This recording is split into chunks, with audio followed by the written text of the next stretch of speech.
Hello everybody, welcome to theCUBE. A lot is going on. Here's our lineup. New regulations for drone owners just in time for Christmas. Israeli startup ThetaRay ready for the global cybersecurity war.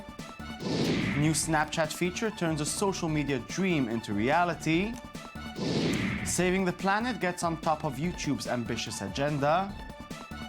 And the coolest cooler that rocked Kickstarter in an official fiasco. Wait, there's more. Let's go. If you live in the US and are thinking about getting a new drone for Christmas, well, get ready to get it registered with the government. A task force created to recommend registration guidelines officially released its findings Monday, marking a step forward in efforts to promote safe use of drones. Their main recommendation: make pilots register their drones. US Transportation Security Anthony Fox had said registration would give operators the opportunity to learn the rules before they fly and would help to enforce rules against those who operate unsafely. Under the task force's recommendation, owners won't need to pass a flight test or any specific training. However, it did suggest that registration process contain an education component. You know, it never hurts to learn. In the wake of last week's deadly terror attacks in Paris, prominent politicians and senior law enforcement officials have said that Western governments have to rethink their stance on encrypted, internet-connected products and services. But many big tech companies, including Apple, Google, Facebook, and Microsoft, warn that weaker encryption will help the bad guys. While governments are looking to weaken security on the one hand, they are looking to tighten it on the other hand. A huge amount of our data, well, sits on a cloud just waiting for someone to access it. This is where Israeli cybersecurity company ThetaRay comes in. The company's platform analyzes massive amount of data for advanced cybersecurity, financial risk detection, and operational efficiency, protecting critical infrastructure against unknown threats. Let's check what they're doing before we open a back door to their information. Solving the intractable problem of uncovering unknown threats. ThetaRay's hyperdimensional, multi-domain, big data analytics empower your organization to detect and defeat yet-to-be-encountered threats. Rule, signature, and heuristics-free. Our disruptive platform simultaneously analyzes all cybersecurity and operational anomalies across multiple environments, systems, and protocols. Unknown threats are exposed automatically, in real time, and with extremely low false positive rates. Combined with laser precision forensics, your teams can make rapid, incisive decisions, focusing remediation to stop attacks before any impact to production, safety, or revenues can occur. ThetaRay can help you protect your critical infrastructure against unknown cyber and operational threats. With me in the studio to discuss the changes we're going to see in cybersecurity is ThetaRay's CEO, Mark Gazit. Good evening.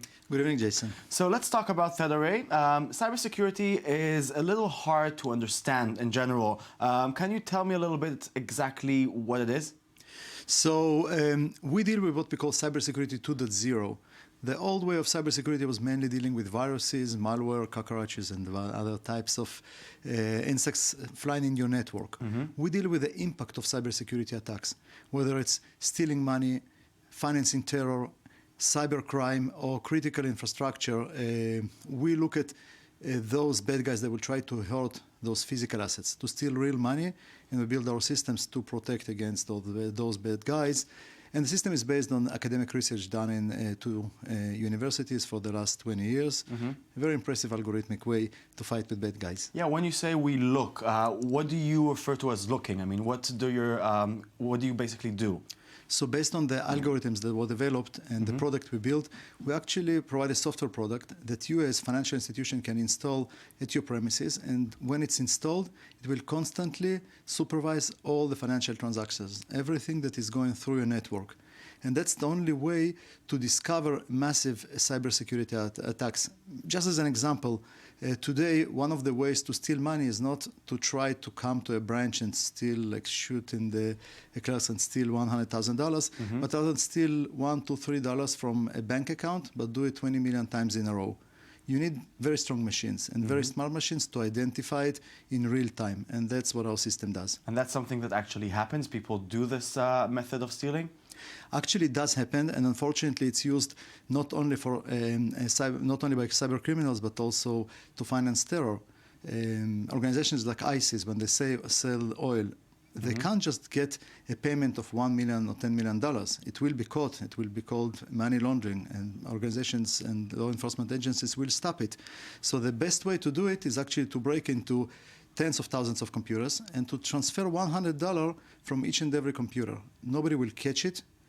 At the end of the day, ISIS will receive their $1 million or $10 million and will continue with terror operations. Our system, when it installed inside the financial institution, will identify this abnormal behavior, even without knowing what it's looking for, will identify this needle in a haystack, alert, and allow human beings to take the necessary actions. But what are your criteria to find that out? I mean, what is the information you look for? I mean, the place where the transaction is being made, what else? So we look at all the possible information, and human beings can't do it anymore. Think about financial transaction. Few years ago, you only knew what's the amount of money and who is the person, and maybe some other information, your credit card number, etc. Today, you know the IP address, the geolocation information. You know what telephone they're using to conduct this transaction because the bank is digital, it's online. What operating system they're running, what application. You have tens of thousands of parameters. And what our system does is it's constantly looking at all the parameters and the relationship between each other. So it's like a big data analytic system that looks at all the dimensions all the time. And not unlike human beings, a machine can immediately catch a problem and tell you, look, something wrong is going on, please do something about it. Interesting. Let's talk about the recent events now. You know, a lot has been said about the government trying to use backdoors for encrypted information. What's your take on it? So first of all, I do believe that we need to take the right precautions to deal with the new world of terror. Think about ISIS. These guys would like to bring the civilization to 7th century. Those they're using 21st century ways and ideas to fight democracy. So we need to use the same type of machines. Yes, we do need to develop systems.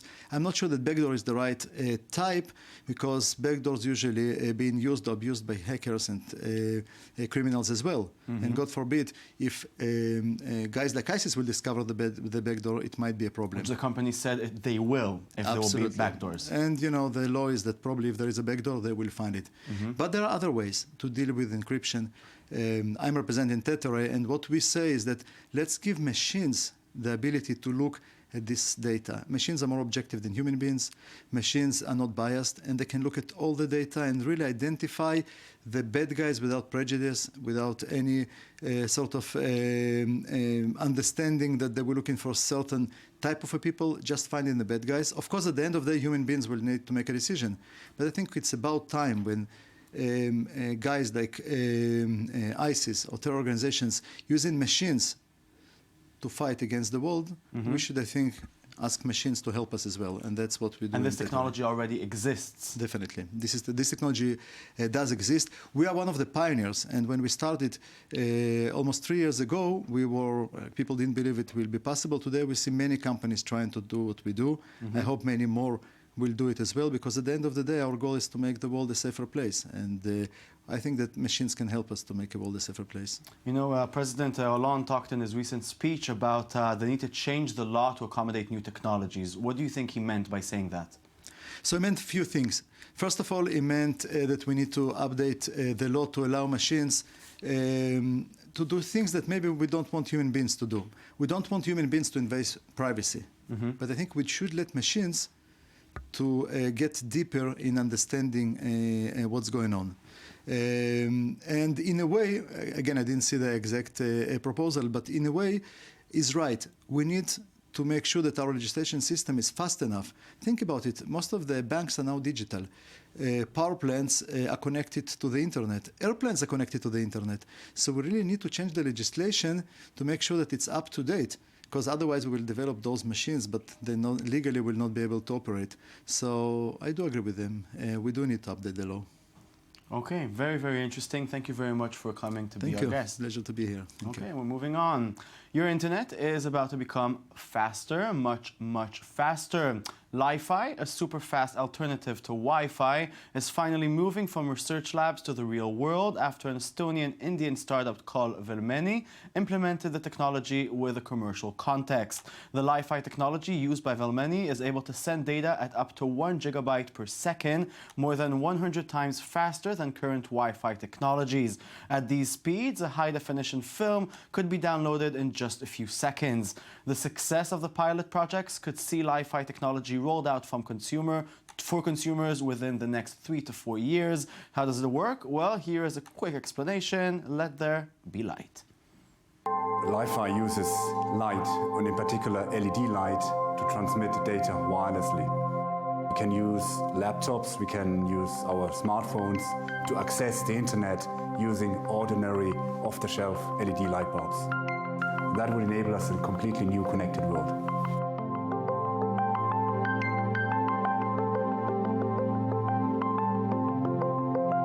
The LifeFlame system from Pure LifeI enables the world's first fully networked LifeI solution. It enables people connected to one set of lights to move the next set while maintaining networking session.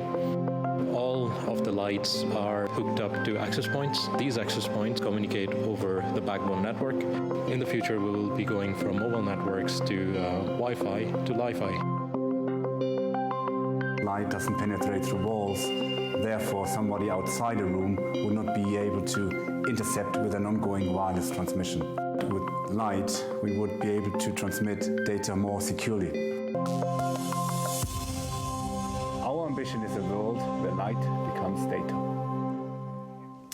Social media always had the purpose of giving users different angles to different stories. Now Snapchat is starting to seriously experiment with that idea. A new Snapchat feature called Story Explorer will allow people in New York and Los Angeles to view specific moments from perspectives shared by other users. Snapchat says that Story Explorer works by taking snaps curated into live stories and making other snaps of the same event available with a swipe. It's like viewing a movie through multiple views instead of just one. A report from the Los Angeles Times said that Snapchat's curators will still be tasked with choosing the content and finding the different angles to the same story. It sounds like good stuff. And now it's time to save our planet. YouTube users will notice a new icon at the top of the video platform this week as part of a new campaign to highlight how climate change affects the things we love. The video website has launched the Ours to Lose campaign, showcasing videos about climate change and the environment and encouraging its mostly youthful users to get involved in the issue, leading to the UN Paris Climate Summit that will start on November 30th. The new polar bear and globe icons at the top of the homepage lead users to the YouTube Spotlight page, featuring curated videos on a wide range of related topics. Here are some YouTube stars trying to get you involved. Get involved. We have so much to lose from climate change. Global warming. You know global warming? Yes, I heard about global warming. Climate change is happening now. And we'll begin to see even more impact on our lives. Half of the world's cocoa is grown in Western Africa. Rising temperatures will hurt harvests and prices will rise. Extreme weather events like Sandy are becoming more and more likely to happen. It was sad to see something that I love so much be beaten down like that. In São Paulo, Brazil, we're already having the effects of droughts. Everything is connected. Climate change will affect every living thing. It sometimes feels there's nothing we can do about the environment. We recycle, we turn off the lights. It doesn't seem like enough. This December, we have a huge opportunity. 190 nations will gather to negotiate a new binding deal to reduce rising temperatures. This is a once-in-a-generation moment. To put pressure on our leaders to agree to a deal. Our global petition will tell leaders what we want. Good job, YouTube stars. And now the Hunger Games finally came to the conclusion, and if you haven't seen the movie yet, here are all the moments Jennifer Lawrence was yearning for some pita bread. Peter. Where's Peter? Oh my God, Peter! Peter! Oh my God, Peter. Where's Peter? Peter. never in your favor. Peter! Peter! Peter! Peter! Peter! Peter! Peter! Peter! Peter! Peter! Peter! Peter! Peter! Peter! That is the same Peter. Peter! It's not just me and Peter anymore. Billy. Yeah, I have to confess that this joke ran through my head throughout all the movies of the Hunger Games, each and every single one of them. So thank you, Internet, for making my dream and my fantasy come true with this little video. And that's it. Show's over. Thank you so very much for watching i24news.tv. That's our website. I'll see you tomorrow. Goodbye.